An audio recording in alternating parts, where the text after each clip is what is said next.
సంవత్సరాల తరబడి ఎన్ని మందులు వాడినా మీ మోకాల నొప్పులు తగ్గట్లేదా? ప్రాణ పెయిన్ క్లినిక్ లో అత్యాధునిక చికిత్స. నమస్తే, వెల్కమ్ టు సుమన్ టీవీ. ప్రస్తుతం మనతో పాటు ఉన్నారు సీనియర్ పొలిటికల్ అనలిస్ట్ చంద్ర శ్రీనివాస్ గారు. Hello sir. హలో అండి. సార్, గోదావరి జిల్లాలోని గెలుపు ఎవరిది? ఇదే ఇప్పుడు అందరిలో ఉత్కంఠ అనేది ఒకంత ఆసక్తిని కూడా రేకెత్తిస్తుంది. సో ఎందుకంటే గోదావరిలో ఈస్ట్ వెస్ట్ రెండు కలిపి జనసేన 11 స్థానాల వరకు పోటీ చేసింది కదా. సో మరో పక్క నుంచి నాగబాబు గారు 21 సీట్లు ఏవైతే మాకు కేటాయించారో ఆ 21 సీట్లు కూడా మేము గెలిచి తీరుతామని చెప్తున్నారు. చాలా కాన్ఫిడెంట్గా చెప్తూ వస్తున్నారు. సో ఇంతకీ గోదావరి జిల్లాలోనే గెలుపు ఎవరిది? అవుట్ ఆఫ్ 34 తీసుకోగలరు, వాళ్ళే ఆంధ్రప్రదేశ్లో అధికారంలో రాగలరు. అది స్పష్టత. రాష్ట్రం విడిపోకముందు అంతే ఉంది, విడిపోయిన తర్వాత కూడా ఇంకా ఎక్కువ స్ట్రెంత్ పెరిగింది. అంటే లాస్ట్ టైం అలానే జరిగింది. గోదావరిలో ఎవరైతే గెలిచారో వాళ్ళే అధికారంలోకి వచ్చారు. అంతకు ముందు కూడా అట్లానే జరిగిందా? అవును, పలు సందర్భాల్లో గోదావరి జిల్లాల ప్రజలు చాలా అంటే కొద్దిగా మాటలో గోదావరి నీళ్ళలో కొద్దిగా వెటకారం పాలు ఉంటుంది, కానీ చాలా వ్యూహాత్మకంగా ఉంటారు. వాళ్ళు ఎవరిని ఎప్పుడు గెలిపించాలో, ఎవరిని అందలో ఎక్కించాలో వాళ్ళ చేతిలో ఉంటుంది. అందుకని పవన్ కళ్యాణ్ గారు మొదటి నుంచి కూడా ఆయన్ని పాలకొల్లులో వాళ్ళ అన్నగారిని ఓడించిన తర్వాత ఈయన భీమవరంలో పోటీ చేసిన ఓడిపోయిన గోదావరి ప్రజల్ని హక్కును చేర్చుకున్నాడు. చివరికి అదే జిల్లాలో పిఠాపురంలో పోటీ చేస్తున్నాడంటే ఆ ప్రభావం 34 నియోజకవర్గాల మీద పడింది. అదే సమయంలో రాయలసీమలో 49 సీట్లు వచ్చినాయి అవుట్ ఆఫ్ 52లో పోయినసారి 3 సీట్లు తప్పితే జగన్మోహన్ రెడ్డి. కానీ అక్కడ కూడా చాలా దెబ్బ పడుతుంది. ఆ తర్వాత గోదావరి జిల్లాలో డిసైడ్ చేసేది. గోదావరి జిల్లాలో చాలా 34లో 19 నియోజకవర్గాలు ఈస్ట్లో ఉన్నాయి, మిగతా 15 వెస్ట్లో ఉన్నాయి.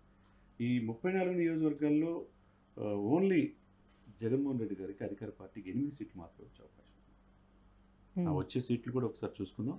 ఇప్పుడు ఈస్ట్ గోదావరి చూసుకుంటే తుని ఒకటి దాడిశెట్టి రాజా అక్కడ వైసీపీ గెలవబోతున్నారు.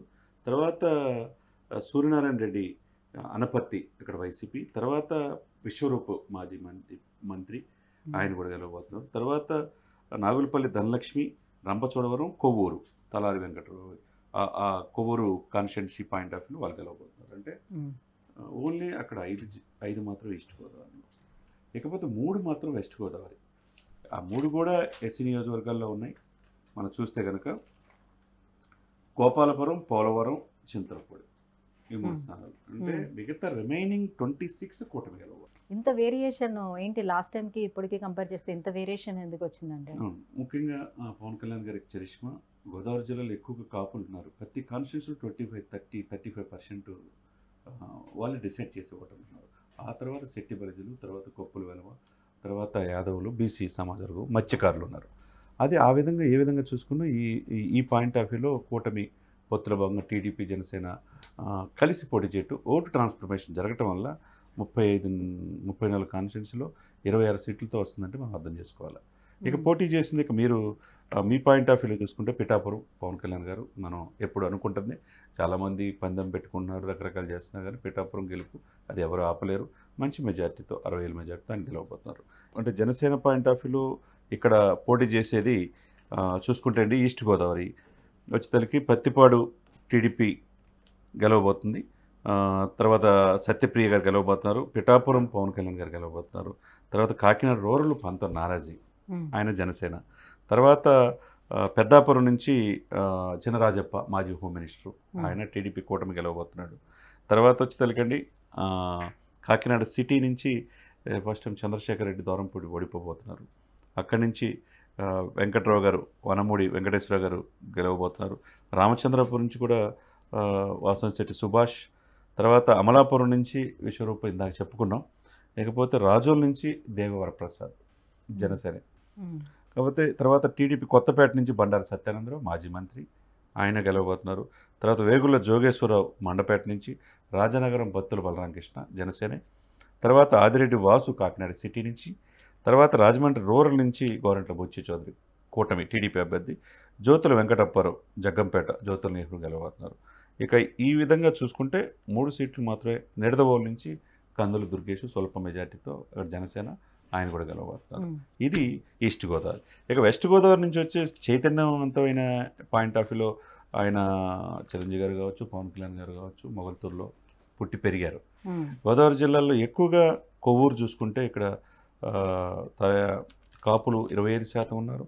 ఇక్కడ టీడీపీ సీటు గెలవబోతుంది. నిడదవోలు 80. తర్వాత పాలకొల్లు నిమ్మల రామానాయుడు వరుసగా హ్యాట్రిక్ ఎమ్మెల్యేగా ఆయన గెలవబోతున్నారు.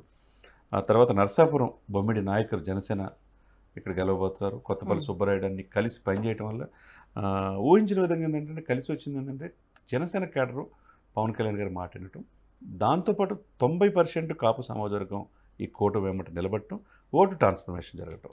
ఓటు లేకపోతే ఇంత దెబ్బ 34 నియోజకవర్గాల్లో ఓన్లీ 8కే పరిమితం అవటం అంటే కూటమి ఇది అంటే కొన్ని ఎగ్జిట్ పోల్స్ చెప్తున్నటువంటి వాళ్ళ సర్వే ప్రకారం చెప్తున్నటువంటిది ఏంటంటే ఇప్పుడు 175 స్థానాల్లోనే వాళ్ళు ఒక 60 నుంచి 65 స్థానాలు కోల్పోయినప్పటికీ కూడా సుమారుగా ఒక 110 స్థానాల వరకు అయితే మాత్రం వైసీపీ వచ్చే అవకాశం మ్యాక్సిమం కనిపిస్తుంది. మీరు ఏదైతే చెప్తున్నారో దక్షిణ కోస్తా అలాగే ఉత్తరాంధ్ర ఈ రెండు కూడా కూటమికి బలాన్ని ఇచ్చినప్పటికీ కూడా మిగతా దగ్గర ఎక్కడైతే రాయలసీమ ఈ ప్రాంతాలన్నీ చూసుకుంటే వైసీపీ వచ్చే అవకాశం ఉందని ఎగ్జిట్ పోల్స్ ఇస్తున్నాయని మీరేమంటారు?